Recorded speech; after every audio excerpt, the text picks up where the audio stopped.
to the latest on the war in Ukraine and Vladimir Putin under pressure as protests break out across Russia.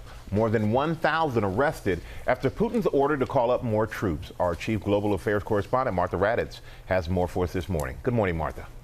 Good morning, Michael. This morning, President Putin making clear he will not back down in Ukraine despite significant setbacks, not only reminding the world that Russia has nuclear weapons, but calling up hundreds of thousands of men to join the war effort, a move that prompted widespread protests.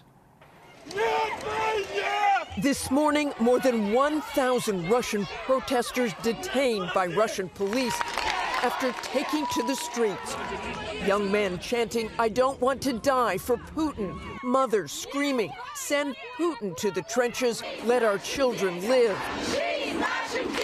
This after President Putin suddenly announcing he would call up 300,000 men for military service after his massive losses in Ukraine. Putin called the move necessary and urgent, causing not only protests but panic. Within hours of the speech, citizens flooding the airports, with nearly all international flights out of Russia sold out.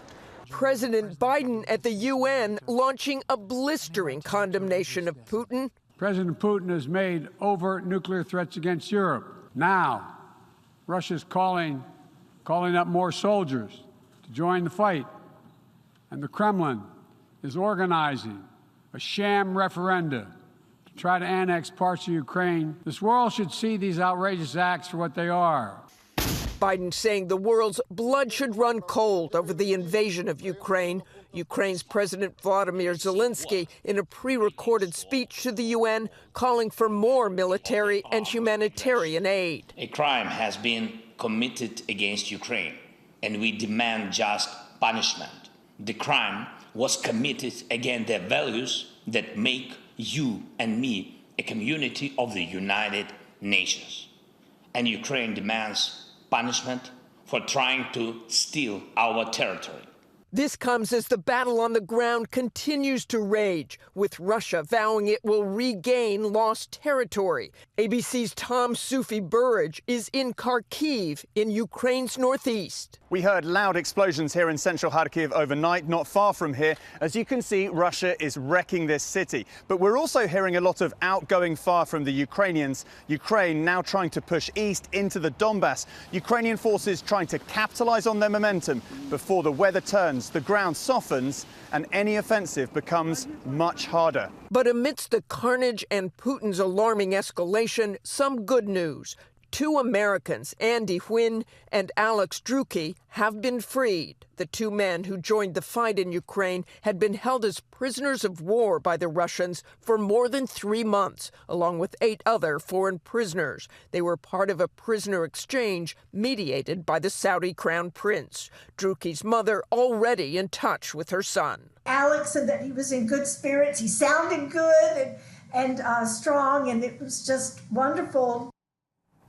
Both Americans are expected to be home soon, but Ukraine's war with Russia is far from over. Michael? And without a doubt, Martha, thank you. And for more, let's bring in our contributor, former Defense and State Department official Steve Gagnier. Steve, thank you for joining us this morning.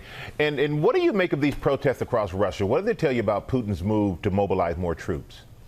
Yeah, Michael, up until now, the war in Ukraine has not affected the individual Russian citizen. It's been the Russian military goes to war and the Russian citizen goes to the mall. But this changes everything. Putin is asking a lot of the individual Russian person. Think about what the Vietnam War did to the social fabric in the U.S. when young men were asked to go fight for a war that they didn't believe in.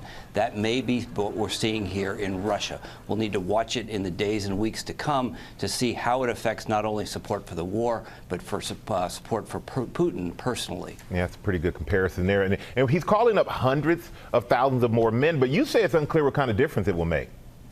Yeah, Michael, these are going to be, at best, conscripts, people who have served in the past, have had no follow-on training, but it's probably going to be just pulling people, any able-bodied military-age man off the street who can fog a mirror. And so don't expect any better performance out of a Russian military that has systemic flaws and has deep corruption. So I think in a lot of ways these troops are just going to be cannon fodder that Putin may be able to use sometime in the early spring.